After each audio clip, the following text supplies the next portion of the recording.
ஓம் சைராம், ஜெய் சைராம்.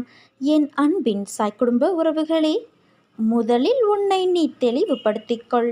நான் இன்றி எதுவும் அசையப் போவது இல்லை. இன்றும் நான் உயிரோடு தான் இருக்கிறேன். நான் உயிரோடு வலம் வருவதை பலமுறை வெளிப்படுத்தியிருக்கிறேன். நான் உன்னோடு இருப்பதை நீ உணர்ந்து கொள் குழந்தையே. மனமும் எண்ணமும் வேறுபட்டு இருக்கையில் பணம் மட்டும் எப்படி நல்ல தீர்வை சொல்ல முடியும்? உணர்வுகளை பகிர்ந்து கொள்ள வேண்டும். அதன் பிறகு வாழ்க்கையில் புத்துணர்வு பிறக்கும். நான் உன்னை என் கட்டுப்பாட்டில் வைத்திருக்கின்றேன். இன்னும் சில மாற்றங்களை உன்னிடத்தில் ஏற்படுத்தப் போகிறேன். அது உன்னை மாற்றப் போகிறது. உன்னை வழிநடத்தி நல்ல புத்திமதிகளை சொல்லி உன்னை நான் உயர்த்தப் போகிறேன். உன் பிடி என்னிடம் உள்ளது, அதை நீ மறந்து விடாதே. அனைத்தையும் கையாளும் போது கவனமாக கையாள வேண்டும். உன்னிடம் இருந்து எனக்கு என்ன தேவை தெரியுமா?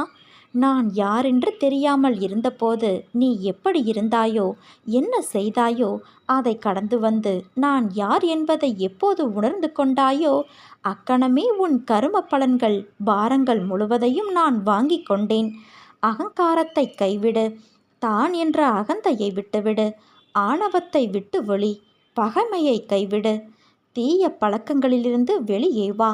கோபத்தை கைவிடு என் குழந்தையே. நிதானத்தை நீ கடைப்பிடி. உனது ஐம்புலன்களையும் அடக்கி வாழ கற்றுக்கொள். கண்களை அலைப்பாய விடாமல் யாரையும் தூற்றி பேசாமல் இரு. பிறர் விஷயத்தில் தேவையில்லாமல் அக்கறை காட்ட நினைக்காதே. இது என் அறிவுரை. இதை நினைவில் நிறுத்திக்கொள். இனி அனைத்தும் உன் வசம் மாறப்போகிறது. நீயும் மாறப்போகிறாய். பொறுமையாக இரு. நம்பிக்கையோடு இரு. நம்பிக்கைதான் வாழ்க்கை. உன் சாயப்பா நான் இருக்கிறேன் என் குழந்தையே. என்னை நீ சரணாகதியடைந்தால் நான் உன்னை பாதுகாப்பேன்.